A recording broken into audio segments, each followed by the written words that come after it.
আমশি, যেটাকে ধরেন আমরা আম শুকিয়ে রাখি, আম শুটকি বলি, আমশি বলি, অনেকে ক্যান্ডি বলে। নমস্কার বন্ধুরা, আপনাদের সবাইকে পূর্ণিমাস কিচেনে স্বাগত। আজকে আমি আর একটা রেসিপি শেয়ার করবো আপনাদের সাথে।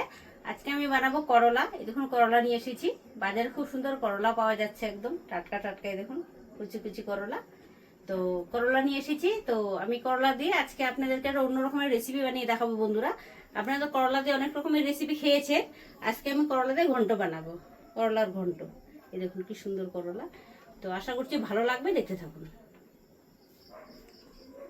হয়ে গেছে, পেঁয়াজ দিয়ে দেবো।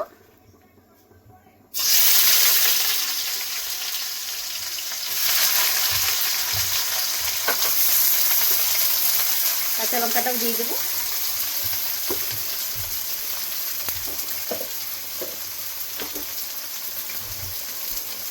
লবণ দিয়ে দিচ্ছি। পেঁয়াজটাকে ভেজে নেব। পেঁয়াজ ভেজে নিয়েছি, করলাগুলো দিয়ে দেবো, টমেটোগুলো দিয়ে দেবো,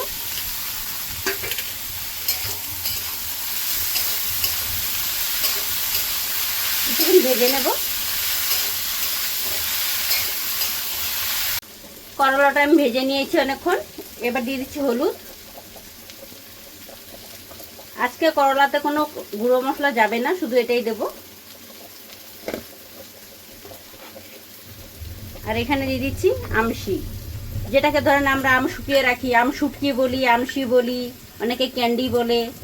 আম যে শুকিয়ে রেখেছিলাম ওগুলো দিয়ে দিচ্ছি।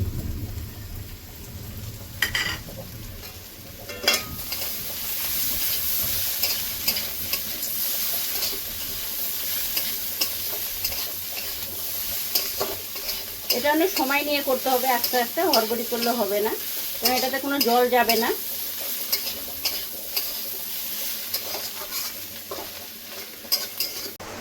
করলার ঘন্টটা হয়ে গেছে বন্ধুরা, নামিয়ে নেব। দেখুন কি সুন্দর হয়েছে, নামিয়ে নেব।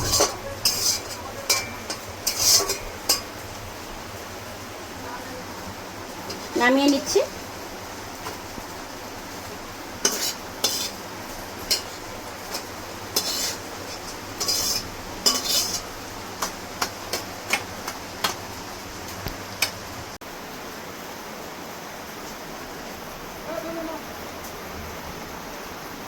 দেখলেন বন্ধুরা, আপনাদেরকে আমি করলার ঘন্ট বানিয়ে দেখালাম। অনেকে তো ঘন্ট খায় না, অনেক রকম রেসিপি খায়, কিন্তু আজকে একটা নতুন রেসিপি আপনাদেরকে বানিয়ে দেখালাম। আর অবশ্যই আপনারা বাড়িতে বানিয়ে খাবেন, এটা খুব ভালো জিনিস।